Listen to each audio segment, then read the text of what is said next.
Vamos falar sobre desvio na coluna vertebral e que atinge, parece-me, que um grande número de pessoas em todo o mundo. Quem já não falou, né? Olha, eu acho que eu tenho uma escoliose. Alguém chama mais popularmente aí, e eu não sei se essa conexão existe dos bicos de papagaio. Não sei nem se os papagaios estão sabendo disso. Mas o fato é que, será que o público infantil também é afetado por esse desvio?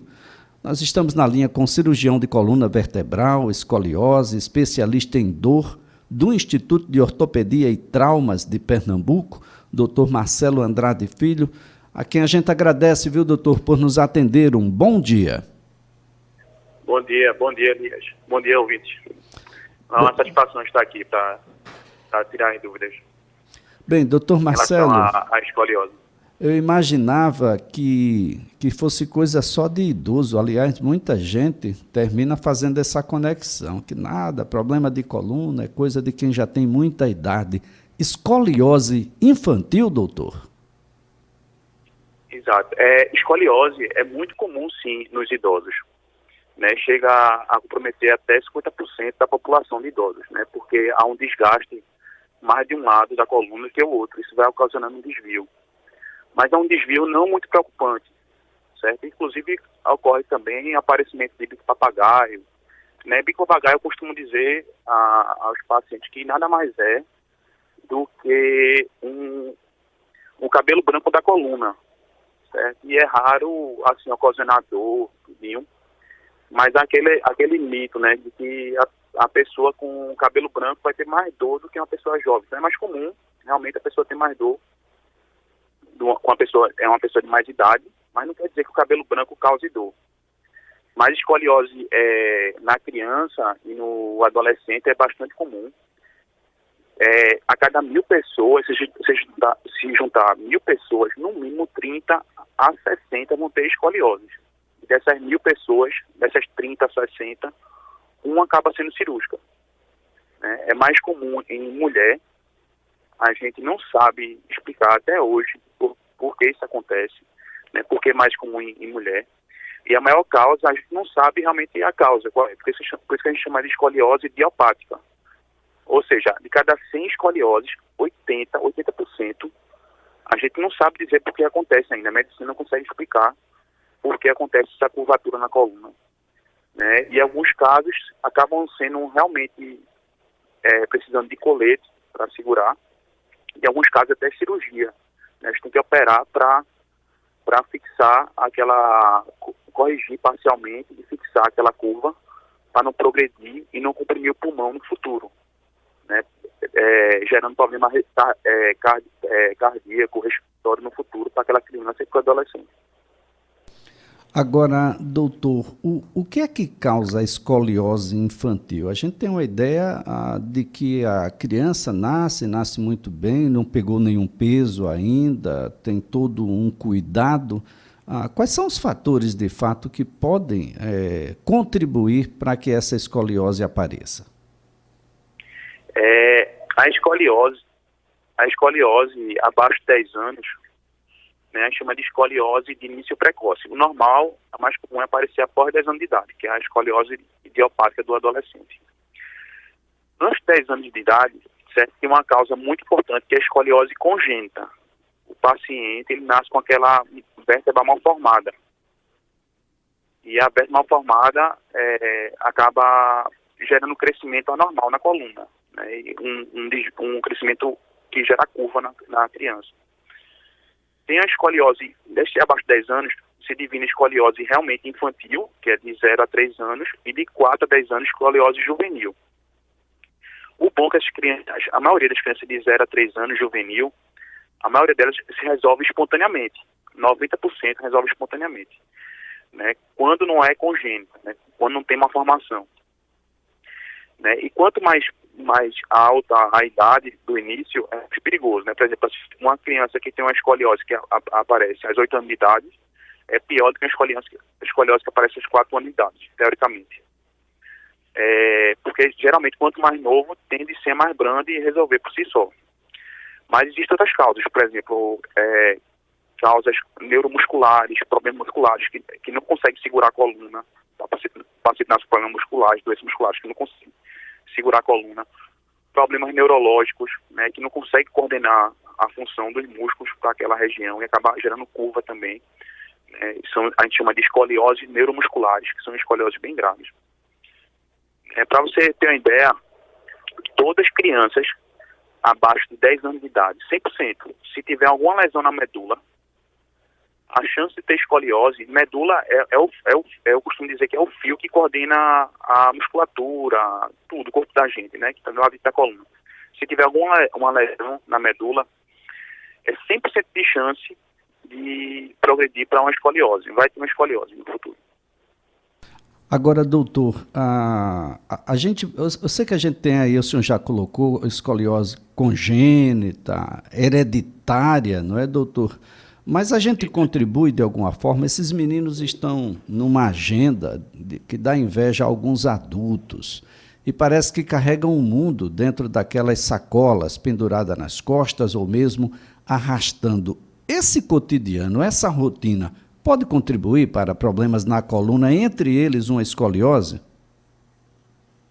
Pode contribuir para problemas na coluna, sim. Pode gerar algumas lesões, é raro, que podem causar dor e outros problemas na coluna.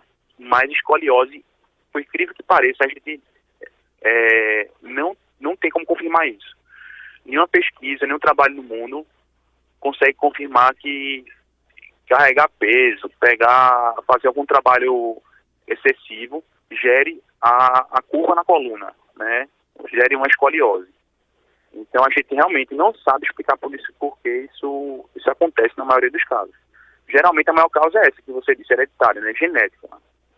O paciente nasceu programado para ter aquela curva, né? É que nem a cor dos olhos da gente, a cor do cabelo. Então ele nasceu programado para ter aquela curva. Geralmente é uma falha do crescimento, né, da vértebra. De algum modo, tem alguma alteração no crescimento, que uma vértebra pode crescer mais de um lado de outro e dar essa alteração. Quando é que os pais podem desconfiar de que o seu filho pode estar com escoliose? É importantíssima essa pergunta. Os pais, os cuidadores, os profissionais de educação física nas escolas têm que observar sempre a criança. Quanto mais precoce o tratamento, consegue até evitar a cirurgia em 50% dos casos. Então é muito importante observar se tem um ombro mais nivelado que o outro, uma cintura mais para o lado que a outra, um quadril mais alto que o outro.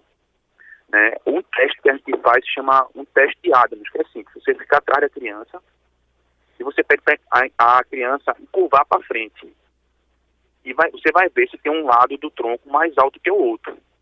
Certo? Então, esse é o teste mais fidedigno, mas se você vê algum ombro mais alto que o outro, se quando ela flexiona o tronco para frente, você vê o tórax mais alto de um lado que o outro, ou então um quadril mais alto que o outro, deve ser encaminhado para um cirurgião de coluna para avaliar isso aí e acompanhar esse paciente, porque esse paciente, se for diagnosticado precocemente, consegue usar um colete, uma órtese. É um colete que usa direto, só tira para tomar banho, por em média 1 ano e meio, e consegue evitar 50% das cirurgias. Então, tem que ser bem discutido isso na sociedade.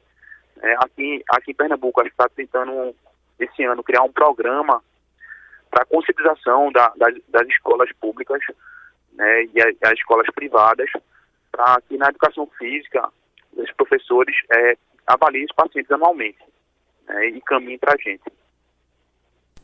Agora, doutor, quem é que está habilitado a diagnosticar, doutor? Bem, que está habilitado realmente a diagnosticar é o cirurgião de coluna, né, o ortopedista, e alguns neurocirurgiões também que têm tendência com escoliose, né, com deformidade. Então, eles estão realmente aptos para diagnosticar isso. Cirurgião de coluna, ortopedista, em geral, e alguns neurocirurgiões se dedicam à coluna. Por quê? Porque, às vezes, as pessoas acham que tem escoliose, né? E a escoliose, às vezes, pode ser fruto de uma dor. Uma dor que ele nem sabe que está sentindo. O paciente, às vezes, ele inclina para o lado para procurar uma posição sem dor, inconscientemente anda de lado, e quando você vai ver, não é escoliose aquilo, entendeu? Aquilo é alguma lesão na coluna pelo desgaste que está causando aquele desvio. Então, o diagnóstico fidedigno realmente são pessoas que têm experiência, né, nessa área de escoliose. O tratamento, doutor, como é que está hoje? Os médicos têm novas intervenções? A gente avançou no tratamento da escoliose?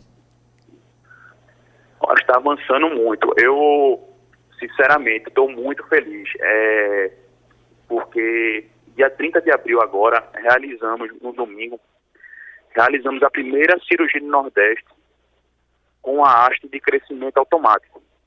Essa técnica existe mais há 10 anos, de 10 anos na França. Começou no Brasil em agosto do ano passado, na CD de São Paulo. E fiz a primeira aqui em Pernambuco, a primeira no Nordeste, essa de crescimento. O que ela faz diferente? Crianças acima de 10 anos, a gente consegue fazer a cirurgia definitiva. A gente opera e corrige a criança, pronto, resolveu.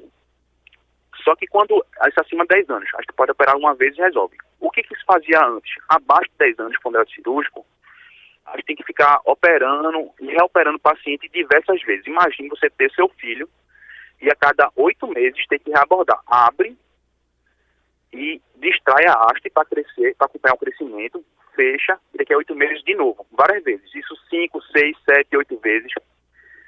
A partir da sexta vez, quase 100% tem alguma infecção, nem que seja mínima, uma infecção respiratória, infecção na pele, né, porque são entubados na cirurgia, tudinho.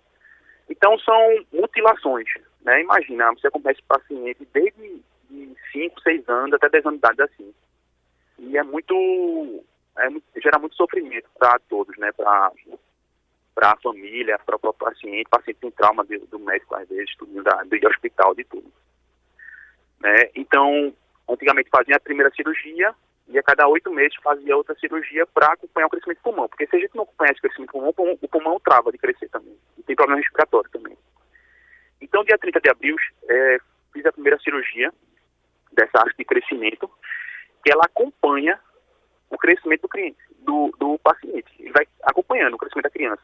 Né? Ele tem 2 tipos de haste, pode crescer de 5 a 8 centímetros. A minha preferência é essa, de 8 centímetros para crescer mais. Então, é um sistema em catraca.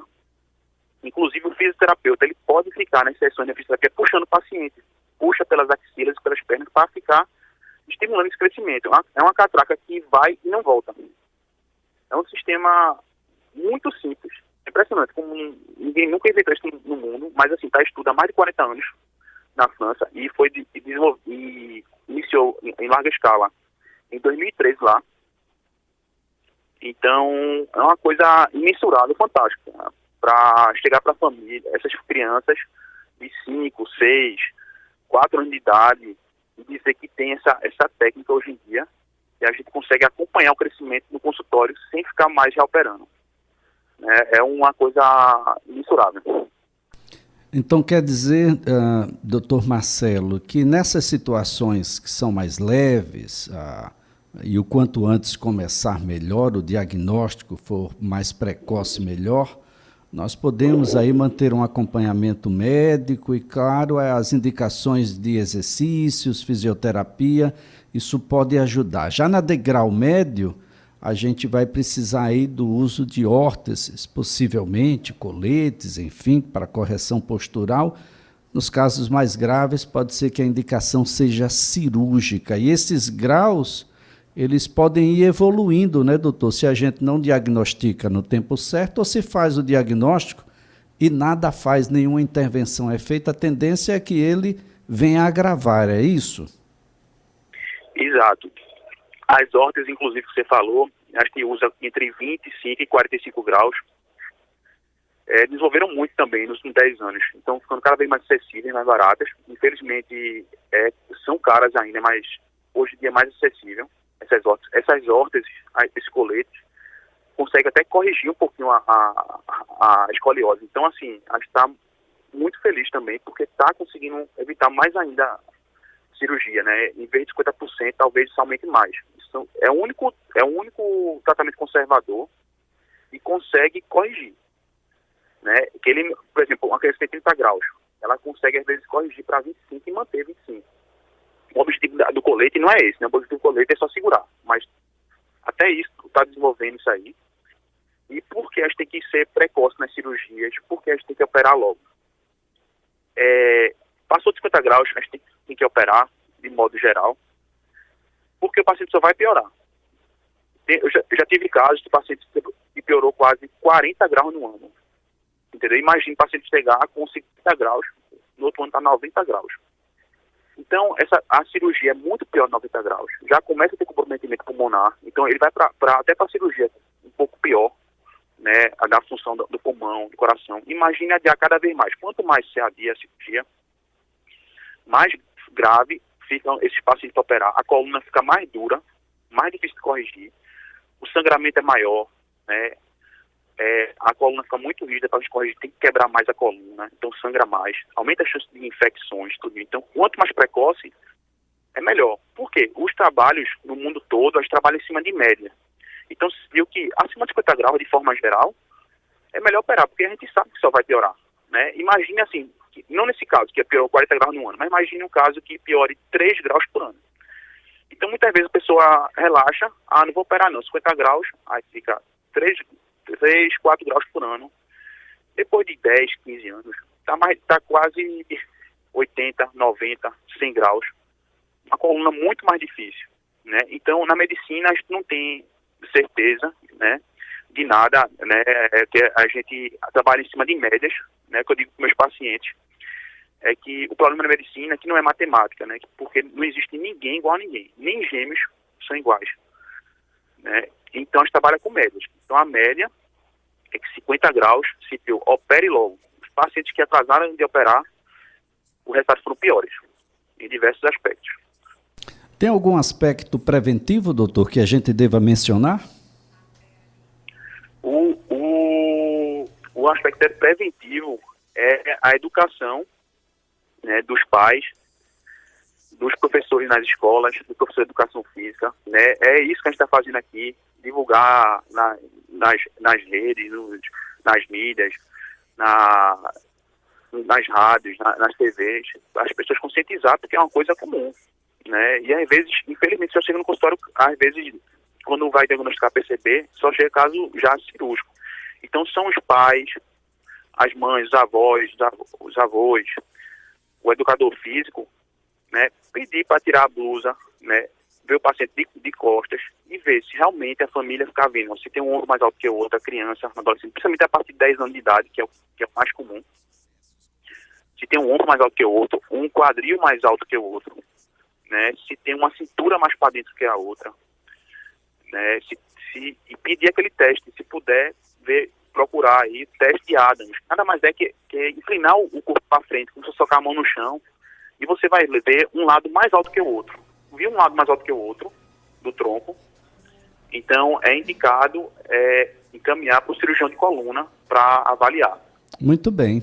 Doutor Marcelo Andrade Filho, muito obrigado por participar aqui do programa, pelos esclarecimentos. Um ótimo dia para o doutor.